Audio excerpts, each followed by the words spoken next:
when a woman says she wants space or she just needs some time to figure things out or find herself.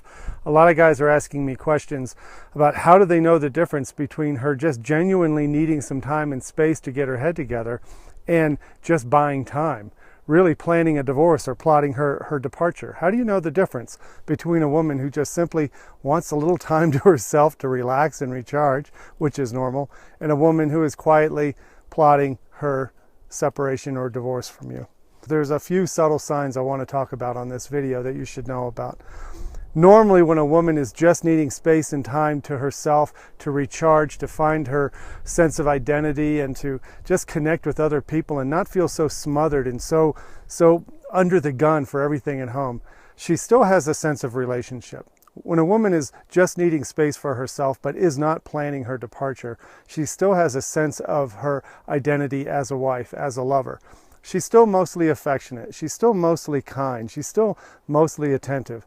She's very honest. She's usually very vulnerable, and she'll tell you things that she's feeling and just ask for your consideration and ask for a little bit of understanding. And so that's real.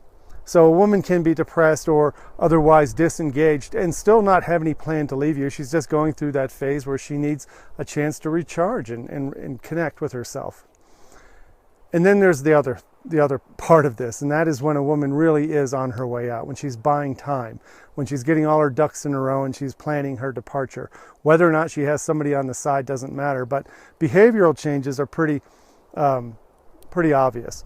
And these tend to be indications of consistent disrespect, dismissiveness, eye rolling, avoidance, having serious problems with touch and affection, just the mildest forms of compliments or husband and wife affection, hand-holding. Sometimes she'll pull away from you and give you a scowl if she's just disgusted or disappointed in you pursuing her again.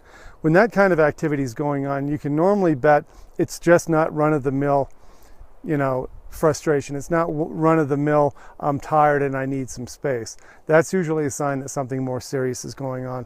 And I wanted to bring up the difference here because my advice to a man when a woman is in a normal state of, depression or sadness or just wanting some time to herself to get unsmothered, his responses to that are very different. And if you're noticing things that are obviously different, obviously unacceptable to you and into the relationship as it normally was.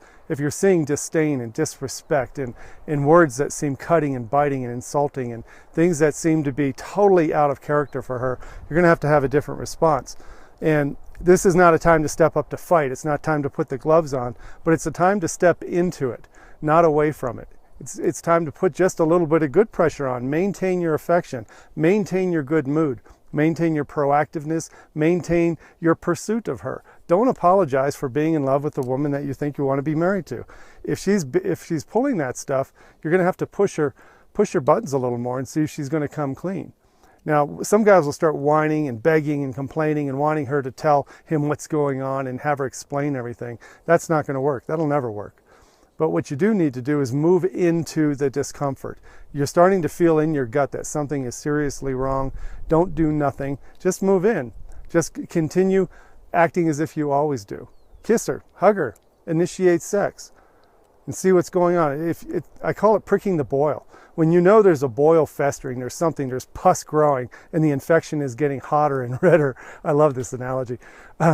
You have to prick the boil. You have to do something to make it come to a head so you can get to the truth. When you don't know the truth and you're full of uncertainty and aggravation and you're just under a lot of anxiety because you don't know what's going on, you have to prick the boil. But I'm going to teach you not to do it with anger and resentment and little boy whining and pouting and begging and pleading. That is the worst way to prick the boil. You have to prick the boil like a man.